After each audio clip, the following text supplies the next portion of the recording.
Hello, everybody, and I would like to thank my wonderful subscribers. Hello, everybody, and welcome to another Mr. Nightmare reaction.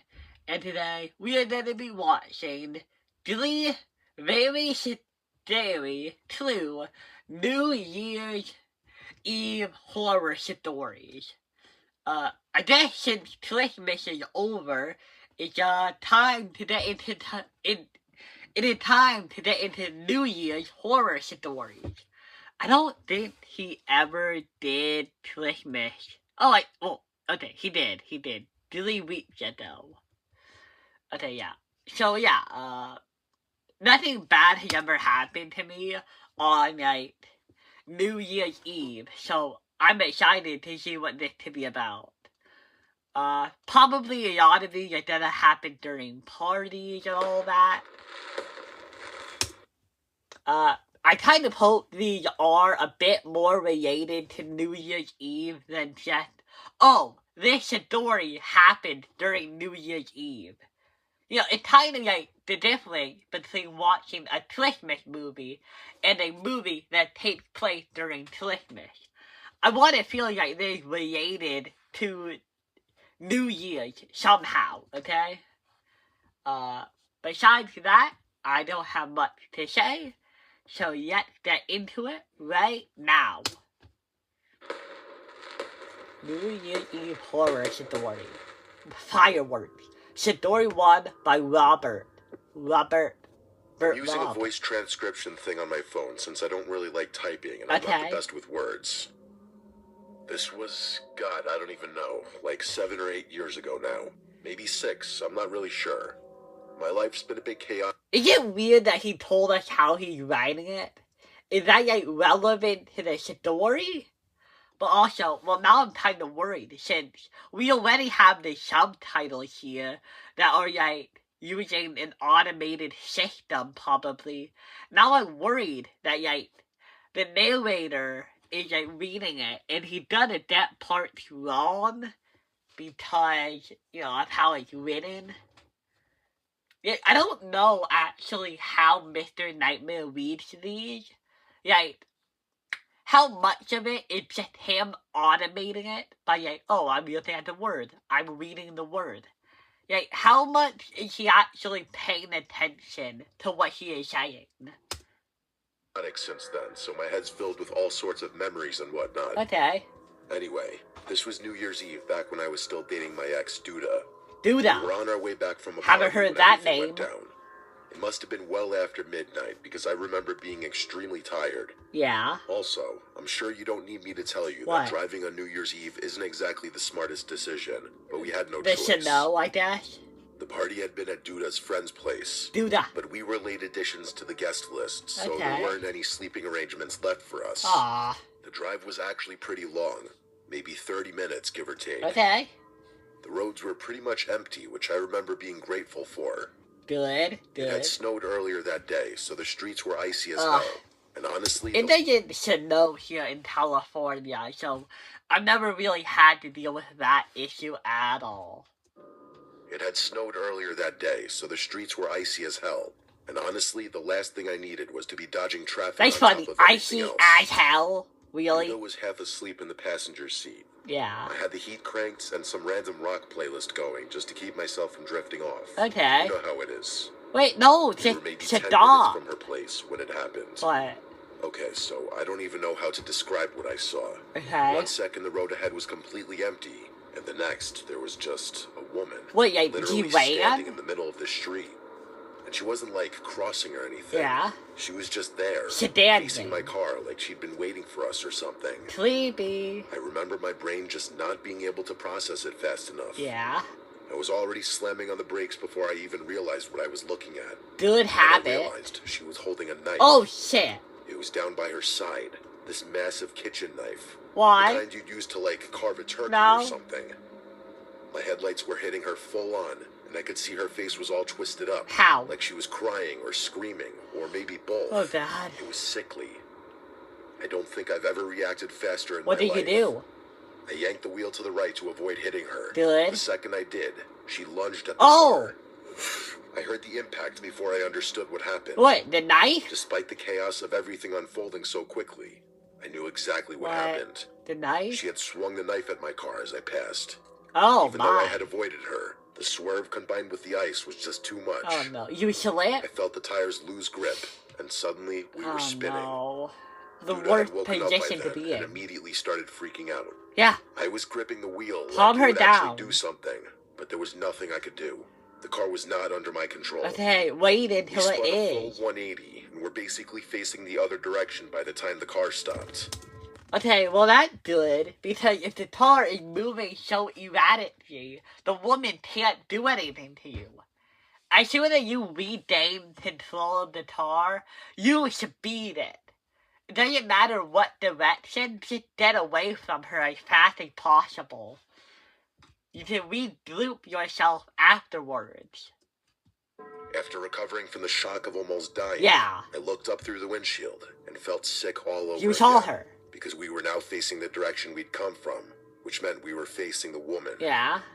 She was maybe 30 feet away, still holding the my. knife, illuminated by my headlights like something out of a horror movie. And she was limping toward us. No. Like she was trying to move fast, but she was clearly injured. Okay, well, she was back also up. screaming something I couldn't understand. Back up. This guttural, incoherent noise that sounded more like an animal than a person. Yeah. It was, and probably still is, the most terrifying thing I've ever witnessed with my own 2 eyes.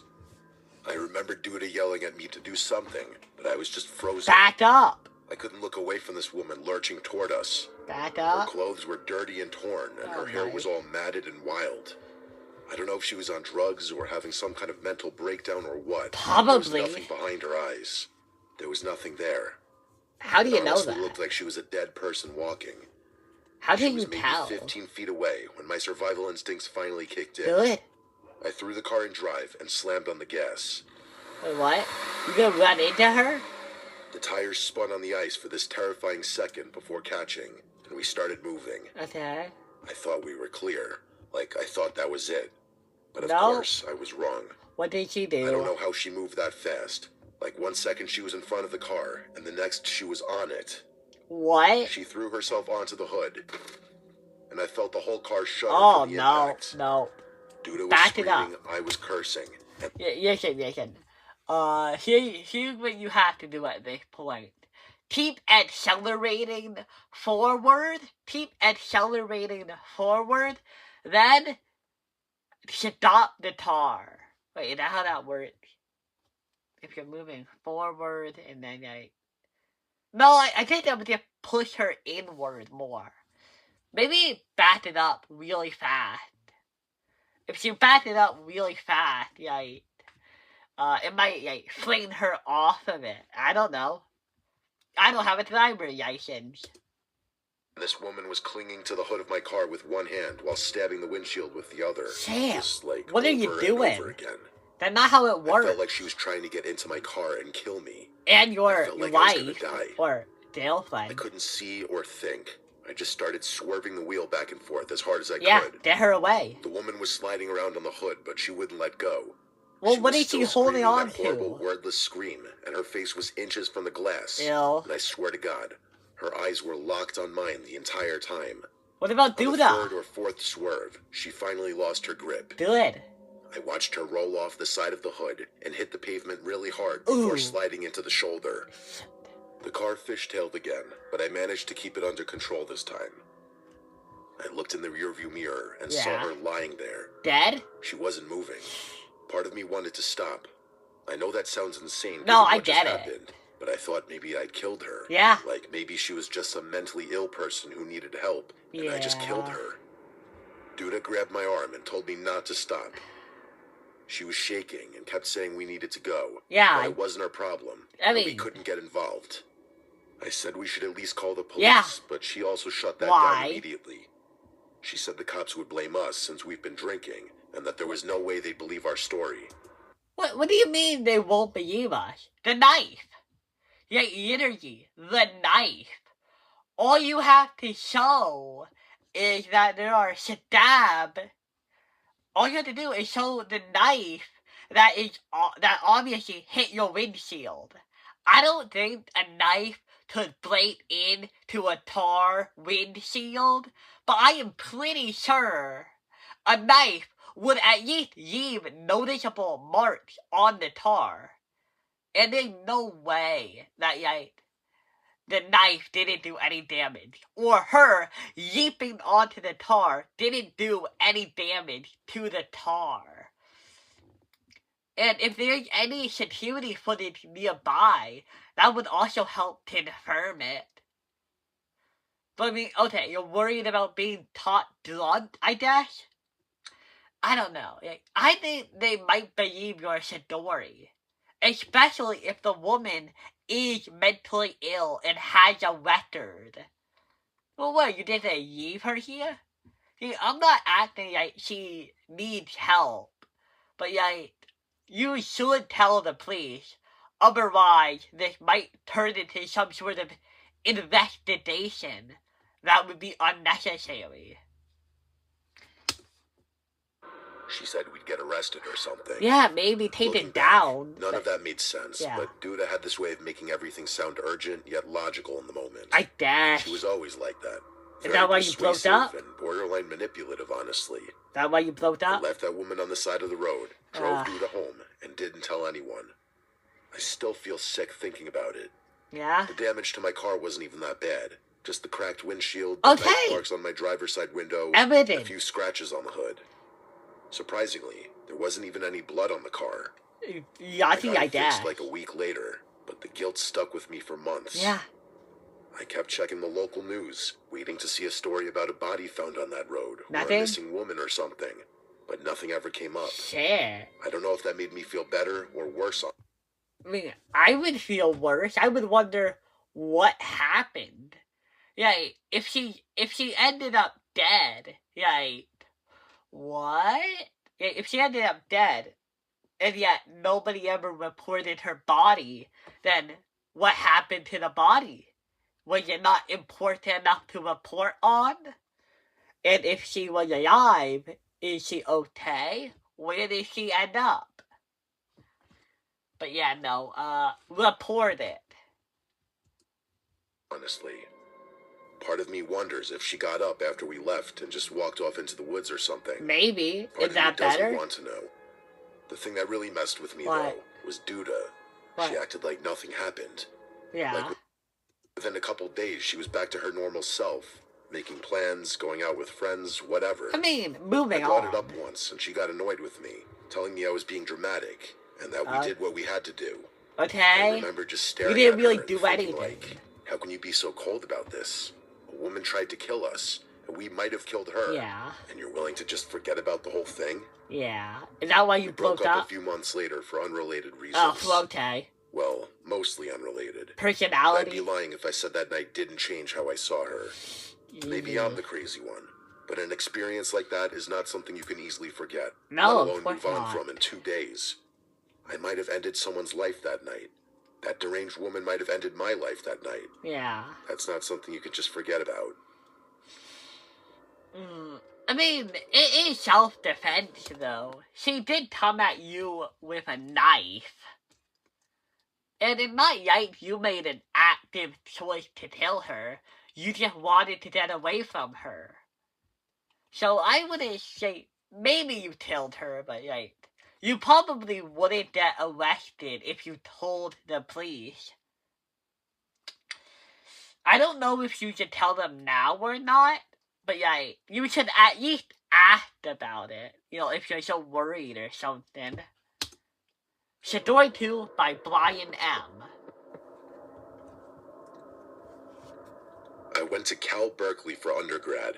Yeah? It's where I met one of my closest friends, a guy named Garrett. Damn it! His real name is Guo. Duo. When we first met freshman year, he introduced himself by his quote, American name, and it just stuck. Okay. He's originally from Hong Kong, came to the States to study computer science, and is genuinely one of the smartest people I've ever known. Ooh. After grad, we went our separate ways geographically. Ah. I moved to New York for work, and he went back to Hong Kong for the same reason. Did you meet him again? We're both in our late 20s now, both doing pretty well career-wise, both single. Ooh. We try to see each other at least once or twice a year. That's nice. Whether that's him flying out to visit me, or me taking a trip to Asia. I know it's pretty fortunate to be able to travel so frequently, Yeah. so I never take that for granted. I hate traveling. This incident happened last New Year's Eve, and I still think about it constantly. Oh. I've told a few people, but no one really knows what to make of it.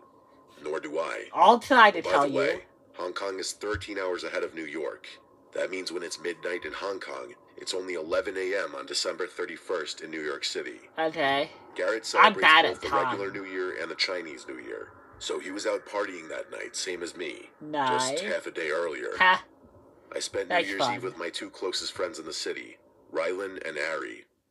We started at Rylan's apartment for drinks, then made our way to this rooftop party in Williamsburg that one of Aris's co-workers had invited us to. Nice. It was honestly pretty fun and decently upscale, at least for Brooklyn. Around 11:30 or so, I started talking to this girl. She was standing near the bar by herself, and I honestly just walked up and introduced myself. We hit it off immediately. She had this energy about her that I can't really describe. Describe it. Super easy to talk to, funny, engaging. We talked for maybe... Wow, you could put words to it. Super easy to talk to, funny, engaging. We talked for maybe 5 minutes before she pulled me onto the dance floor. Ooh. Her name was Maitreyi. What? I remember asking her to repeat it because I'd never heard it before. Maitreyi. She laughed and told me everyone just calls her Maitreyi because that's basically how you pronounce it. Maitreyi? I thought that was kind of charming. Maitreyi. She pulled out a pen and spelled it for me on my hand just in case I, quote, forgot. Wow. Things escalated quickly from there. Name on hand. We danced, talked some more, and kissed at midnight. Oh my god. By around 12:30, she asked if I wanted to get out of there. So we grabbed an Uber back to my place in the East Village. Nice. I'll skip the next few details, but I will say it was a great night. Okay. We stayed up talking for a while afterward, and I learned a decent amount about her. Nice. Here's everything I remember. She was originally from San Diego. Oh, she was an artist, more specifically a painter, and she mentioned she used to do graffiti and murals before transitioning to more traditional stuff. Okay. Her middle name was Mia, Mia, which was also the name of one of her cats. The other Mia. cat was named Cosmo. Her birthday was April 28th. Her best friend growing up was from some tiny town in Germany called Hill. Man, you were just like doxing her. I hope some of this information isn't real, because I'm getting a lot about her right now. Like, Maitreyi, Mia, and name, she's from San Diego. Like, I'm sure I could find out who she is using all these details. Her dad was a patent lawyer. These are random details, I know, but they become important later, trust me. At some point, she mentioned her clothes smelled like the bar, so I threw them in the wash for her. She borrowed one of my t-shirts to sleep in. Dang. We fell asleep not long after that. You guys got cozy. I can't remember really what time it was. When I woke up the next morning, she was gone. Yeah. At first, I didn't think much of it. You're People leave after hookups, it happens. Yeah. I figured she slipped out early to avoid any awkwardness, which was fine. She took Then I started noticing things that didn't add up. What? The first thing was my apartment door. Open? I have a standard lock that you can only lock from the outside with a key, meaning it doesn't auto-lock. Okay. When I got up to use the bathroom, I noticed the lock was still engaged, which meant either she had somehow locked it from the outside without a key, or she'd never left at all. Oh, no. But both of those were impossible scenarios. Why? I checked the rest of the apartment. She wasn't there. My place isn't big. 1 bedroom, 1 bathroom, a living room, a small kitchen. A closet? There's no second exit. The windows also don't open more than a few inches. Okay. I even searched my closet like an idiot, as if she might be hiding in there. But she wasn't. I would be way more tweaked out. The impossibility of the situation made me start questioning my sanity. Don't question that. I started wondering whether my drunken state had caused me to imagine the whole encounter entirely. What? Like a whole pacing woman? around my apartment frantically, as if she would just appear out of some corner and reset everything back to normal. Ew, no. Her clothes were also gone from the dryer, which added to the mystery. And the shirt I lent her was nowhere in sight, proving that she had slept over. Yeah, that proved that she was nowhere. I stood there for a while trying to figure out what the hell had happened, but no explanation I could come up with made sense. Have you tried calling her name? Oh wait, well what about your hand? Does your hand still have the word Maitreyi on it? If it does, that's real valid proof. Unless you made her up and then wrote her made-up name on your hand. That would be amusing. But she's real, I bet. To make matters worse, I soon realized that I never got her number, or any form of contact at all for that matter. Her name? For the rest of the day, I tried to piece together everything I could remember about her. Yeah. The details I listed earlier, that's pretty much everything. Okay. I kept repeating them in my head because I knew I'd forget eventually. Write it down. Later that afternoon, I randomly felt compelled to call Garrett. I don't know why exactly. Yeah, he'll know her? It was just a super bizarre impulse that just kind of came out of nowhere. Okay. It wasn't like I had anything specific to tell him. I just had this weird urge to ring him. Okay. We caught up for a bit, talked about work, talked about our respective New Year's celebrations, the usual stuff. He seemed a little off, though. What? Eventually, I asked him what was wrong. He sighed and told me he met a girl the night before. Who? They'd hit it off, gone back to his place, and she left the next morning without saying goodbye. Aww. No number or contact or anything, and he was bummed about it. I laughed and told him the exact same thing happened to me. Her name? Like, the exact same thing. But here's where things get really freaky. Same name. He told me her name was Maitreyi, like my tree. I felt this weird chill run through me. I asked him to describe her, and he started listing details. Everything matched up almost perfectly. Her birthday was April 28th. Yeah. She was from San Diego, a painter who used to do graffiti. I cut him off before he could finish, and asked if she had a cat named Mia. That's when he went a little silent before saying yes. Wow. You could imagine what happened next. No, I can't imagine. Did I just hear the noise of a closet opening? But yeah, no. There were 3 possibilities. 1, Mia is like, my tree is like super fast, and like, she was able to do 2 people in one night. 2, my tree is actually like a cover name that women use to like, oh hey,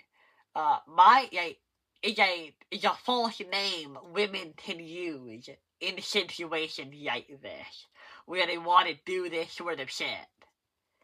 Either that, or they're related, like the 2 people are related, and they're using this name for some reason.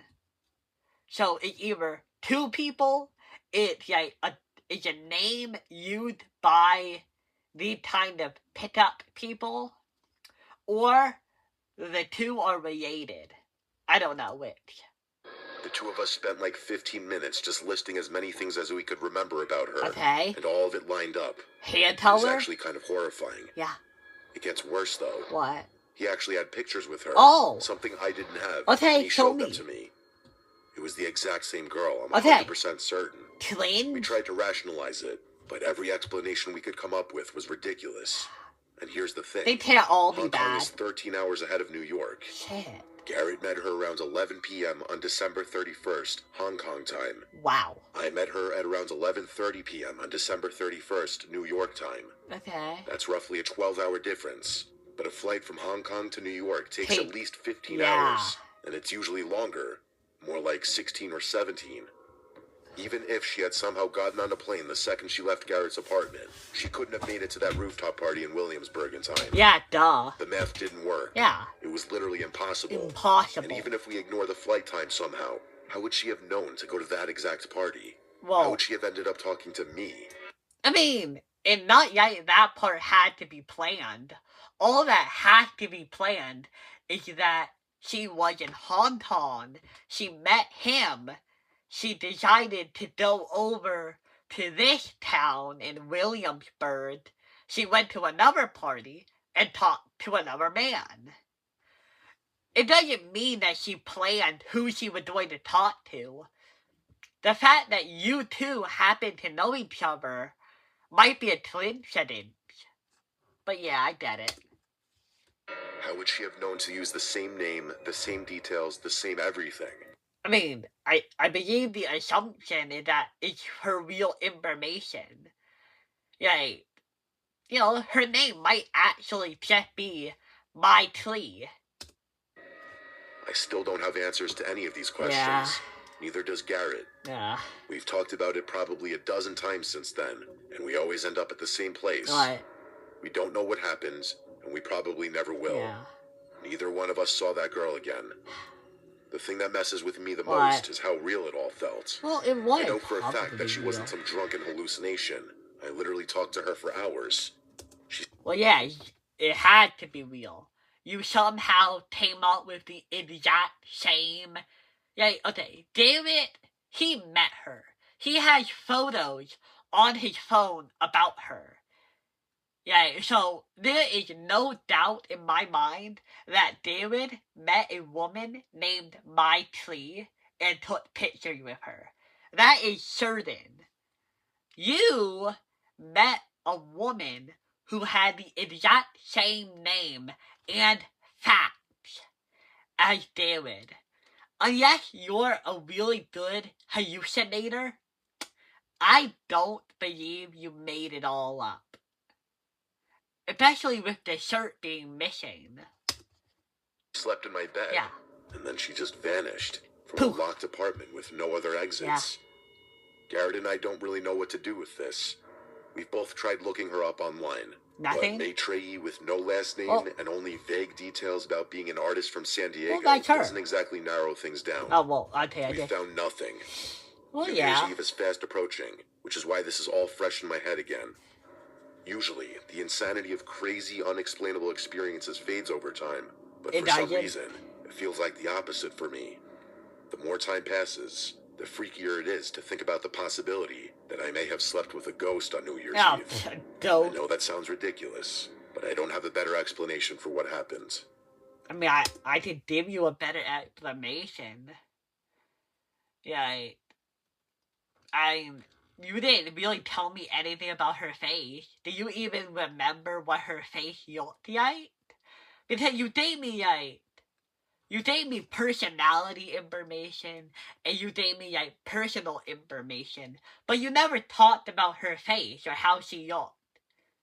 So it could be that we two are completely different people who just look alike a bit, oh, we both have black hair in the same face shape. So, it could be that they are two different people. They might be twins, or they might be family members with the same name. I mean, honestly, this could just be a part of a plan. I don't know. I am willing to take almost any explanation over the idea of a ghost or some sort of supernatural event. If you tell me that it is impossible to go from your location to Hong Kong, I'm gonna believe you, okay? So the only possible reason or explanation is that they aren't the same person. That's easy. And, I'm willing to believe that you met her because of all the reasons I just said. So, I don't think you're crazy, man. I don't. Okay, guys, I think we will have to cut it off here, and we will watch Chidori number 3 by Randy next time. Bye!